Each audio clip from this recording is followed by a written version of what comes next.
नमस्कार, मैं सुनील दत्त डंगवाल, सहायक अध्यापक, विद्यालयी शिक्षा उत्तराखंड से विज्ञान की इस कक्षा में आपका स्वागत करता हूँ। आज की इस कक्षा में हम कक्षा 8 अध्याय 3 कोयला और पेट्रोलियम भाग 1 पर बातचीत करने वाले हैं। कोयला और पेट्रोलियम जो अध्याय है, अध्ययन की सुविधा के लिए कोयला और पेट्रोलियम जो अध्याय है उसको अध्ययन की सुविधा के लिए हमने दो भागों में विभक्त किया है, दो भागों में बांट दिया है। तो आज जिस पर हम बातचीत करने वाले हैं वो है भाग 1। भाग 1 में चर्चा के जो बिंदु रहेंगे वो इस तरह से रहेंगे। हम संसाधन पर बातचीत करेंगे, व्हाट आर द रिसोर्सेस, संसाधन क्या होते हैं। प्राकृतिक संसाधन पर बातचीत करेंगे, अक्षय प्राकृतिक संसाधन पर बातचीत करेंगे, जीवाश्म क्या होते हैं इन पर भी चर्चा करेंगे, कार्बनीकरण कैसे होता है और क्या होता है कार्बनीकरण, इस पर बातचीत करने वाले हैं। और इसके बाद इतने जिन बिंदुओं पर हमने बातचीत की उसके आधार पर जो प्रश्न है उन पर अभ्यास प्रश्न करेंगे, उन पर चर्चा करेंगे। इस सुबह से शाम तक, सुबह को हम उठते हैं और उठने के बाद सबसे पहले हम पानी पीते हैं। तो हमने यहाँ पर लिखा पानी। हमने पानी का उपयोग किया। उसके बाद क्या करते हैं? उसके बाद अपने नित्य कर्मों से निवृत्त होने के बाद हम नाश्ता करते हैं। नाश्ते में क्या क्या चीजें लेते हैं? नाश्ते में हमने रोटी या पराठा, सब्जी, दूध, ऑमलेट, ये सारी चीजें हमने ली। इसके बाद हमने क्या किया कि हम स्कूल जाने के लिए तैयार हुए और स्कूल जाने के लिए हमने अपना बैग उठाया, बस्ता उठाया और स्कूल की तरफ चल दिए। स्कूल में गए हम तो हमने अपने बस्ते को अपने से उतार करके टेबल पर रखा, मेज पर रख दिया। मेज पर रखने के बाद हमने क्या किया कि असेंबली में गए, प्रार्थना सभा में शामिल हुए और प्रार्थना सभा से आने के बाद हम अपने कक्ष में आए और हमने अपनी कॉपी को निकाला लिखने के लिए।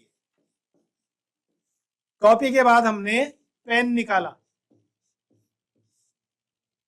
पेन निकालने के बाद हमने कुछ लिखना शुरू किया और हमारे गुरुजी कक्षा में आए और गुरुजी ने हमसे कुछ बोला लिखने को, तो गुरुजी आए। अब यहाँ पर इतनी बात पर अगर रुके हैं, ये सिलसिला आगे भी चलेगा। दिन भर हमारे जो जो काम हो रहे हैं उसमें कुछ चीजों की संलग्नता आएगी। तो यहाँ पर इन चीजों को अगर हम देखें तो पानी, सबसे पहले हमने पानी पिया सुबह उठकर। तो पानी प्राकृतिक है या मानव निर्मित है? तो पानी प्राकृतिक है, ये पानी। उसके बाद रोटी, रोटी प्राकृतिक है या मानव निर्मित है? तो रोटी मानव निर्मित है क्योंकि रोटी को माँ ने बनाया। लेकिन रोटी किससे बनी? आटे से, और आटा भी चक्की वाले ने पीसा। आटा कहां से आया? गेहूं से। गेहूं कहां से आया? वो प्राकृतिक है, तो ये आया गेहूं।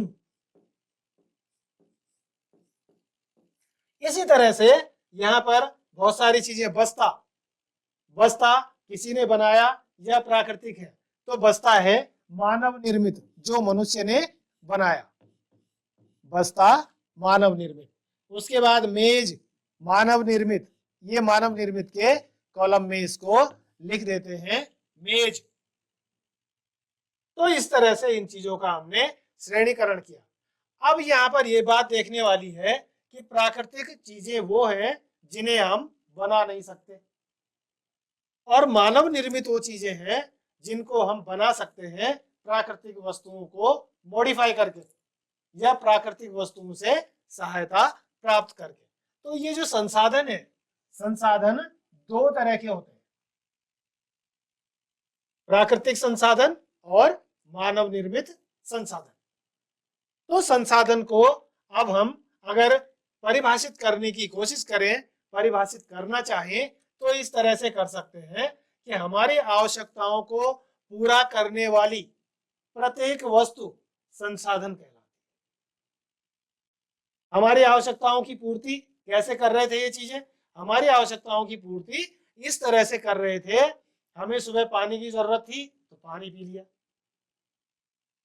और ऐसे ही जो जो चीजें हमें चाहिए थी, जिन चीजों की हमें आवश्यकता थी, बस्ता था, पेन था, कॉपी थी और मेज था, और ये सारी चीजें थी। गुरुजी थे, विद्यालय में गुरुजी भी होते हैं, तो गुरुजी भी थे। गुरुजी भी एक संसाधन है, और गुरुजी कैसे संसाधन है? एक प्राकृतिक संसाधन है, क्योंकि गुरुजी एक मनुष्य है और मनुष्य को प्रकृति ने बनाया है। तो मानव संसाधन को एक अलग ग्रुप में रखा जा रहा है, उसे मानव संसाधन बोला जा रहा है।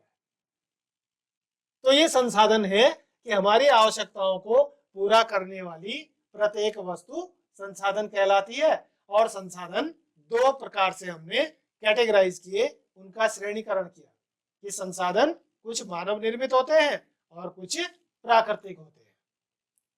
यहाँ पर कुछ चित्र बने हुए हैं, कुछ चित्र लगे हुए हैं हमारे बोर्ड पर। यहाँ पर एक चित्र है, इसमें एक झील दिखाई दे रही है इस वाले चित्र में, और उस झील के चारों तरफ पेड़ है, वृक्ष है। तो ये झील और ये वृक्ष, ये किस तरह का संसाधन है? अब हम समझ चुके हैं कि ये प्राकृतिक संसाधन है, क्योंकि ना तो झील को बना सकते हैं हम और ना वृक्षों को बना सकते हैं। हम इनको उगा सकते हैं, इनका संरक्षण कर सकते हैं, इनको बचाकर रख सकते हैं, लेकिन इनको बना नहीं सकते, इसलिए ये प्राकृतिक संसाधन है। इधर देखिए दूसरे चित्र में, यहाँ पर कुछ वृक्ष हैं बहुत ऊंचे ऊंचे, और बीच में से सूरज निकलता हुआ दिखाई दे रहा है। तो ये दोनों भी प्राकृतिक संसाधन है। आगे चलते हैं, अगली स्लाइड में हम क्या देखते हैं? ये अब बिल्कुल प्राकृतिक संसाधन की बात कर रहे हैं। मानव निर्मित संसाधन को हमने पीछे अध्ययन कर लिया, उसके बारे में हमने पीछे चर्चा कर ली। अब हम बात कर रहे हैं प्राकृतिक संसाधन। तो जब हमने संसाधनों को समझ लिया, उनको परिभाषित कर लिया, तो अब प्राकृतिक संसाधन को इस तरह से परिभाषित करने जा रहे हैं कि प्रत्येक प्राकृतिक वस्तु जो हमारी आवश्यकताओं को पूरा करती है, प्राकृतिक संसाधन कहलाती है। संसाधन में हम क्या पढ़ रहे थे, क्या बोल रहे थे? कि प्रत्येक वो वस्तु जो हमारी आवश्यकताओं को पूरा करती है। लेकिन यहाँ पर प्राकृतिक जुड़ गया कि वो प्रत्येक वस्तु जो प्राकृतिक रूप में हमारे साथ है, जब वो हमारी जरूरत को पूरा करती है तो वो हमारे लिए संसाधन कहलाती है, और ऐसे संसाधन को हम प्राकृतिक संसाधन कह रहे हैं। पिछली स्लाइड की तरह यहाँ पर भी, इस स्लाइड में भी दो चित्र लगे हैं। पहले चित्र में हम देख रहे हैं कि यहाँ पर कुछ लोग खड़े हैं और एक व्यक्ति के कंधे पर बांस की लकड़ियों की दो गठियां रखी हुई है, और ये बांस की लकड़ियों को ले जाया जा रहा है। इनसे कुछ सृजन होगा, इनसे कुछ चीजें बनेंगी, तैयार होंगी। तो इनको जब, ये हमारी आवश्यकता की वस्तु है, तो जो चीजें आवश्यकता को पूरा करती है, ऊपर देखिए, तो ये हमारी आवश्यकता को किसी तरह से पूरा करने वाली है। इस गरज से हम इनको यहाँ से ले जा रहे हैं। तो यहाँ पर ये हमारे लिए एक संसाधन है। ये यहाँ पर ये हमारे लिए एक संसाधन के रूप में काम कर रहे हैं। दूसरे चित्र में देखते हैं कि यहाँ पर एक झरना बह रहा है, जल की विशाल राशि बह रही है, और ये विशाल जल राशि एक प्राकृतिक संसाधन के रूप में हमारे साथ रहती है, हमारे साथ होती है, कभी झरनों के रूप में, कभी नदी के रूप में, कभी झील के रूप में, कभी तालाब के रूप में। तो पानी भी, जल भी एक प्राकृतिक संसाधन होता है। अगली स्लाइड में हम देखते हैं अक्षय प्राकृतिक संसाधन। थोड़ा थोड़ा सा डिफरेंशिएशन है इनमें, थोड़ा थोड़ा सा अंतर है। संसाधन, प्राकृतिक संसाधन और अक्षय प्राकृतिक संसाधन।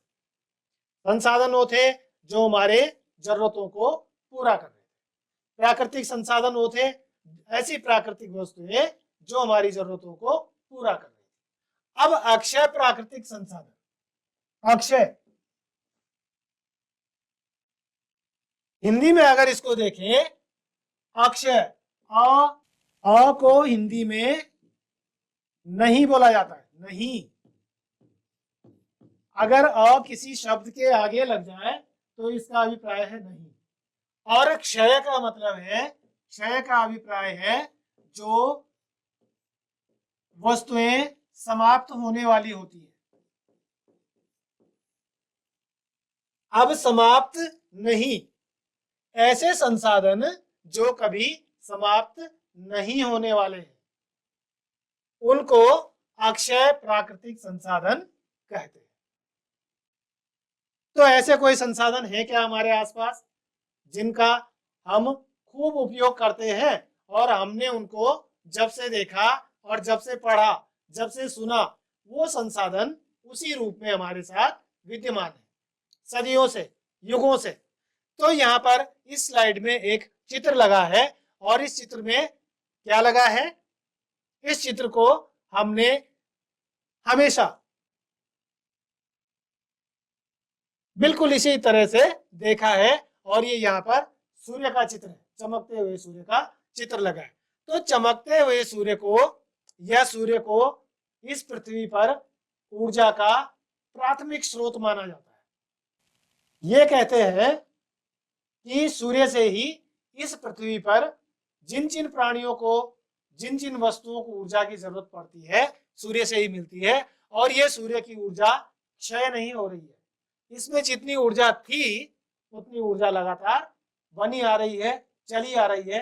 हालांकि विज्ञान इसके बारे में कुछ और मत भी देता है कि इसके अंदर गैसीय विस्फोट लगातार होते जा रहे हैं और लगातार गैसीय विस्फोट होने से इसमें से ऊर्जा और ऊष्मा का निष्कर्षण होता रहता है, वो लगातार निकलती रहती है।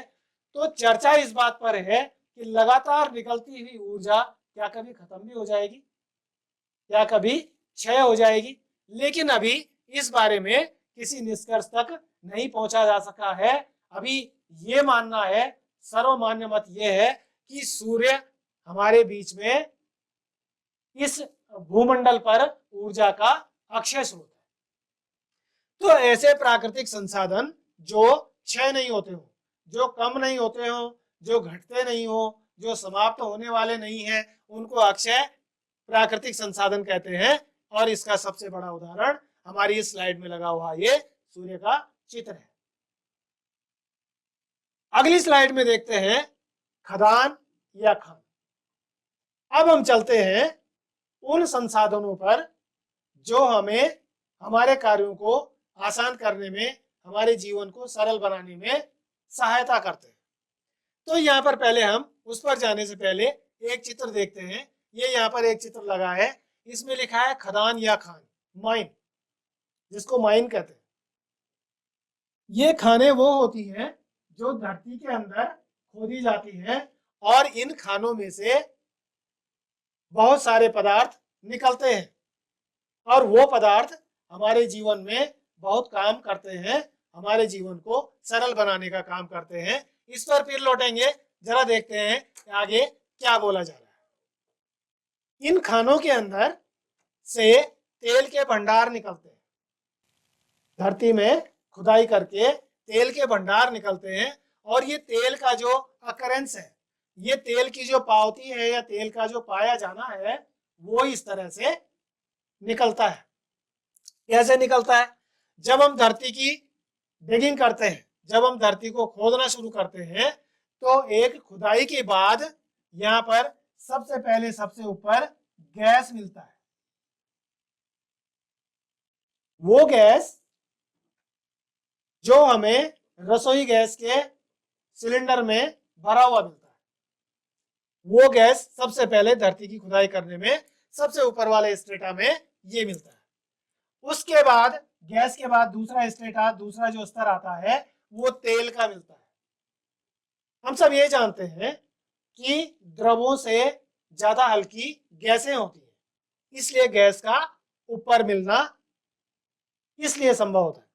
उसके बाद तेल मिलते हैं, द्रव मिलते हैं, और तेल के बाद जो तीसरा स्ट्रेटा आता है, तीसरा स्तर, वो जल का आता है।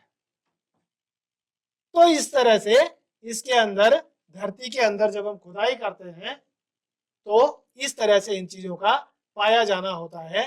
तेल के पहले गैस मिलेगा, फिर तेल मिलेगा, उसके बाद जल के भंडार मिलेंगे। तो ये तेल के भंडार धरती में इस तरह से होते हैं।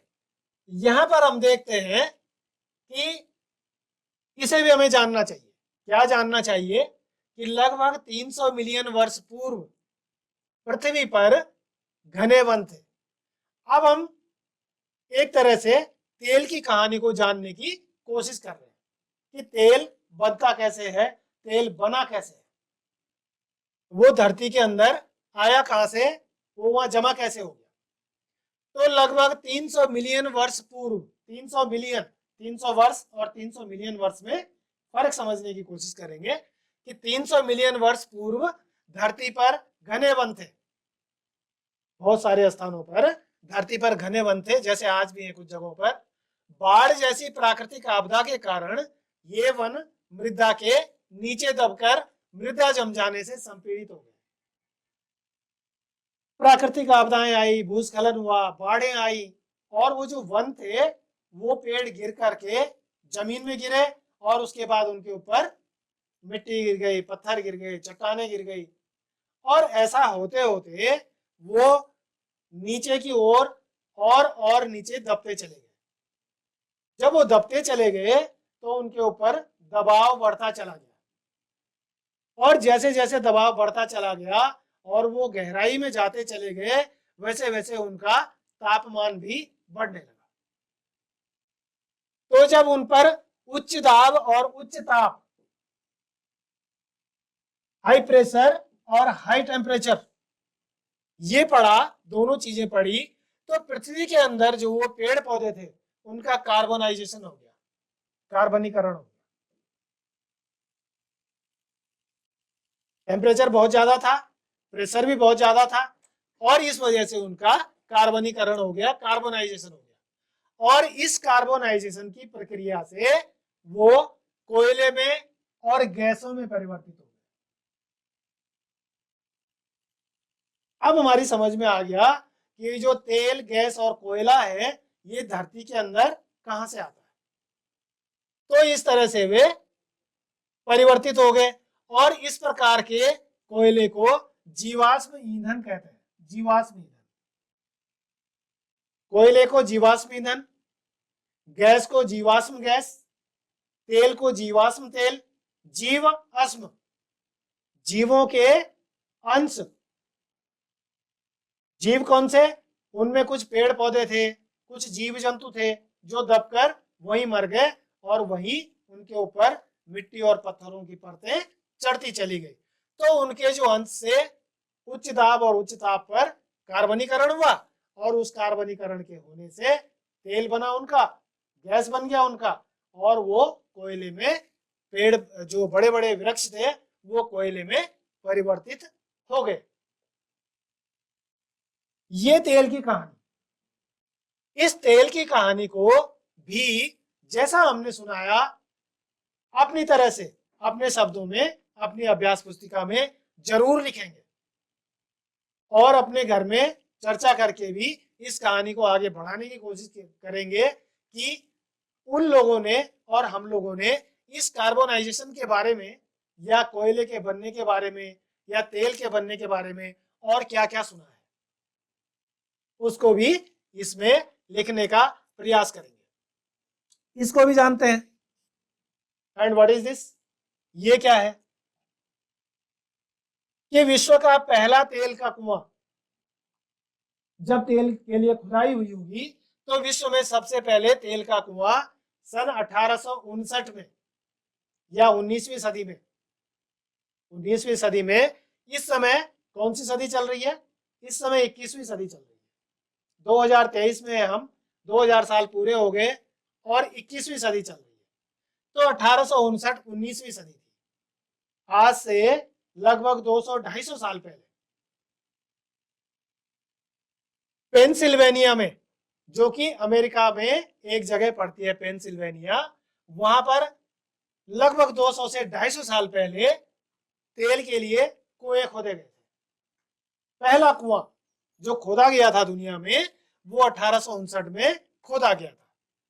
और 8 वर्ष बाद, इसके मात्र 8 वर्ष के बाद, सन 1867 में असम के माओफम एक जगह है असम में। तो असम राज्य, भारतवर्ष का असम राज्य, जो कि उत्तर पूर्व दिशा में पड़ता है, और उस असम राज्य के माओफम नामक स्थान पर तेल का पता चला था भारतवर्ष में। अब देखिए, हमारी टेक्नोलॉजी तब भी काफी आगे थी कि पूरी दुनिया में जब पहली बार तेल का कुआं खोदा गया, उससे सिर्फ 8 साल के बाद भारत ने भी तेल की खोज कर ली और तेल का पता लगा लिया कि हमारे देश में भी असम एक राज्य ऐसा है जहां पर माओफम नाम की जगह में तेल है। और जब तेल का पता चल गया तो फिर उसके लिए खुदाई शुरू कर दी जाती है। तो इस तरह से आज की इस कक्षा में हमने किन किन चीजों पर बात की, उनको थोड़ा सा रिवाइज करते हैं, रिवीजन करते हैं, इस तरह से कि अपने परिवेश के समस्त संसाधनों का सूचीकरण करो। जैसा हमने शुरू में किया था, इस कक्षा के आरंभ में हमने किया था कि हमारे आसपास कौन कौन सी ऐसी चीजें हैं जो हमें हमारी दिनचर्या को, हमारी जीवनचर्या को आगे बढ़ाने में सहायता करती है। तो वो कौन कौन सी चीजें, वो सारी चीजें संसाधन कहलाती है। तो उन सारी चीजों का एक सूचीकरण करना है। विज्ञान के अभ्यास पुस्तिका में उनका सूचीकरण करना है कि वो सारी चीजें क्या क्या हैं जिन्हें हम संसाधन कहते हैं। अगला है कि अपने क्षेत्र के समस्त प्राकृतिक संसाधनों का सूचीकरण कीजिए। अपने क्षेत्र के, जहां हम लोग रहते हैं, उस क्षेत्र में कौन कौन से प्राकृतिक संसाधन हैं। अब अपने क्षेत्र विशेष की यहाँ पर बात की जा रही है। तो क्षेत्र विशेष की क्यों बात की जा रही होगी? इसको इसलिए इस पर बल दिया जा रहा है कि जिस क्षेत्र में हम रहते हैं वहां पर पीने के पानी की क्या व्यवस्था है। यदि पीने का पानी नदी से भरा जाता है तो नदी हमारे लिए जल संसाधन है। यदि कुएं से भरा जाता है तो कुआं एक प्राकृतिक संसाधन है। यदि झरने से भरते हैं तो झरना एक प्राकृतिक संसाधन है। ठीक ऐसे ही जहां पर हम रहते हैं वहां पर ईंधन के लिए हम किसका उपयोग करते हैं? यदि लकड़ी में खाना बनता है तो हमारे लिए लकड़ी एक संसाधन है, प्राकृतिक संसाधन। यदि जंगल के आसपास नहीं रहते हैं, हमारे जहां हम रहते हैं वहां पर वन नहीं है, वहां पर लकड़ी में खाना नहीं बनता, वहां पर हम गैस में खाना बनाते हैं, जैसे शहरों में और बाजारों में, तो हमारे लिए ईंधन का जो संसाधन है वो प्राकृतिक संसाधन है, लेकिन उसका स्वरूप बदल जा रहा है। वो क्या है? वो गैस है, वो एलपीजी है, जो रसोई गैस के सिलेंडर में भरा होता है, वो एलपीजी है। तो अपने क्षेत्र के समस्त प्राकृतिक संसाधनों का सूचीकरण करना है। यदि हम अपने क्षेत्र में पशुपालन करते हैं तो उन पशुओं के लिए चारा आता है, वन से आता है, तो चारा भी एक प्राकृतिक संसाधन है। यदि बकरी पालन होता है तो बकरियों को चराने जंगल में ले जाते हैं, और बकरियां क्या खाती हैं? ज्यादातर हम लोग अच्छी तरह जानते हैं कि वो झाड़ियों पर, कंटीली पत्तियों पर अपना जीवन निर्वाह करती हैं। तो कंटीली झाड़ियां और पत्तियां हमारे लिए प्राकृतिक संसाधन है। इसी तरह से जीवाश्म की परिभाषा, कि जीवाश्म किनको कहते हैं। अभी हमने इस कक्षा में विस्तार से चर्चा की कि जीवाश्म दो शब्दों से मिलकर के बना है, जीव धन अश्म, जीवों का अंश। तो जीवाश्म को परिभाषित करने की कोशिश करेंगे इस आधार पर कि जीवाश्म की परिभाषा क्या होती है। और आगे चलते हैं कि कार्बनीकरण से क्या अभिप्राय है। इसी कक्षा में हमने पढ़ा कि कार्बोनाइजेशन क्या होता है, कार्बनीकरण क्या होता है, विस्तार से हमने उस पर चर्चा की कि कार्बनीकरण कैसे हुआ।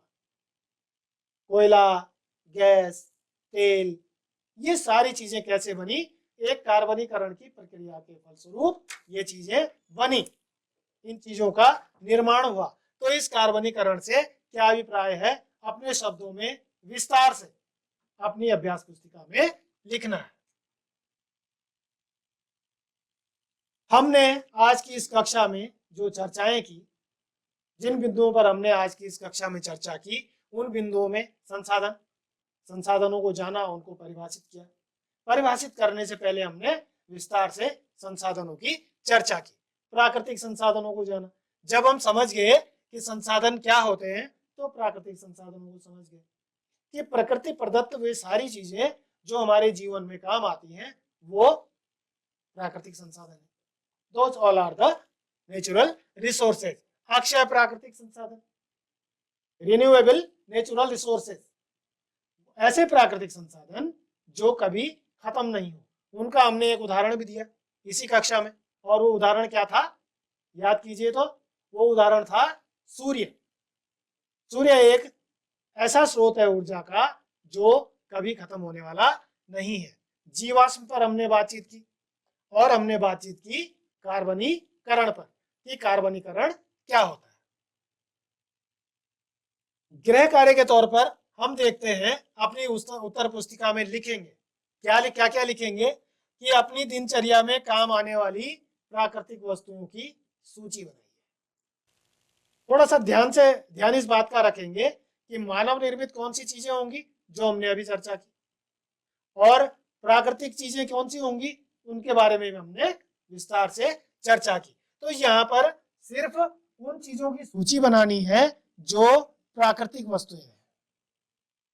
मानव निर्मित वस्तुओं की सूची बनाने को यहाँ पर नहीं कहा जा रहा है। तो विज्ञान की अभ्यास पुस्तिका में प्राकृतिक वस्तुओं की सूची बनानी है जो हमारी दिनचर्या में सुबह से शाम तक काम आ रही है। और अपने परिवेश में पाए जाने वाली पत्तियों का हर्बेरियम संग्रह बनाइए। हर्बेरियम संग्रह बनाने के लिए अपने बड़े भाई बहनों से भी चर्चा की जा सकती है, उनसे सहायता ली जा सकती है।